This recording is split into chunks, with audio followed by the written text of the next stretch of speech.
Paz e graça para você ligado no nosso blog. Muito obrigado pelas suas orações, pela sua audiência, pelos seus comentários, pelas suas sugestões. Tudo isso é tão importante para nós e para o nosso trabalho. Hoje eu vou dar continuidade ao assunto que eu comecei no vídeo anterior a respeito da igreja em relação à grande tribulação.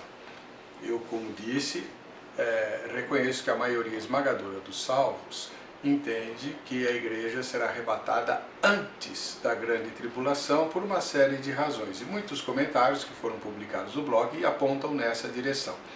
Eu não penso assim. Eu entendo que nós precisamos olhar com um pouco mais de atenção. Por quê? O Senhor Jesus, no sermão profético, ele diz: cuidado que ninguém vos engane. Eis que estou vos advertindo, cuidado. Ele faz várias vezes essa advertência, que ninguém engane, que ninguém engane, que ninguém engane. Ele mesmo chega a dizer: vão surgir falsos mestres, falsos profetas, e enganarão até os eleitos, se isso fosse possível.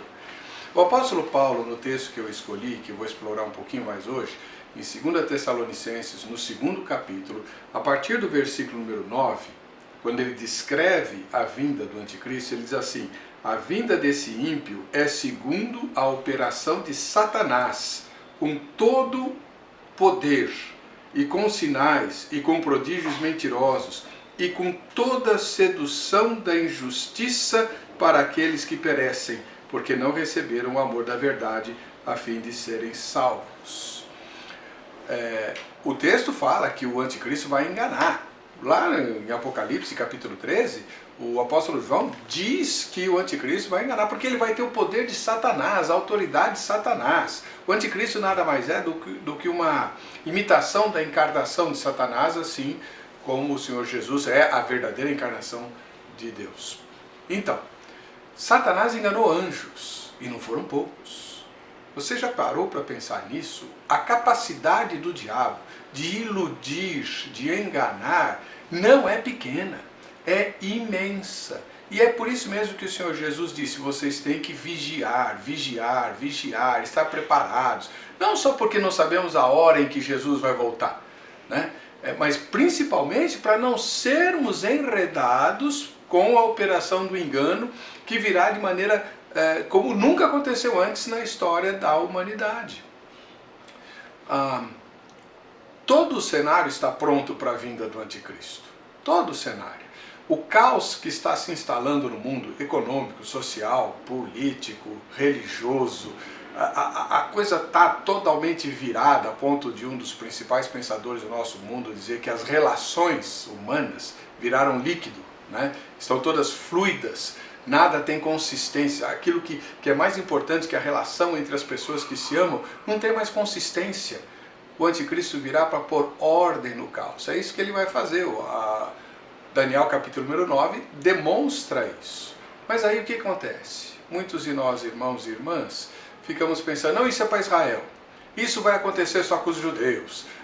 Daniel 9 fala só para os judeus. Mateus 24 fala só para os judeus. A gente fica segmentando a mensagem da Bíblia e corremos o risco grande de sermos enredados. Se eu não me preparo para enfrentar o anticristo, porque eu vou subir antes, e eu bem que gostaria de ir, eu não tenho vocação nenhuma para Marte, já falei isso várias vezes. Eu gostaria de ir antes sim, tomara que os pré-tribulacionistas tenham toda a razão, mas eu não tenho certeza.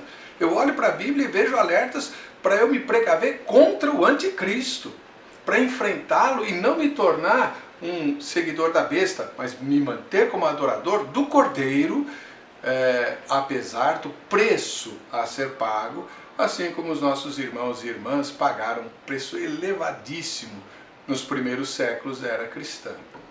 Então, se eu sei que o futuro vai ser absolutamente nebuloso, eu preciso me preparar, me desapegando das coisas desse mundo e juntando tesouros no céu, por meio da fé.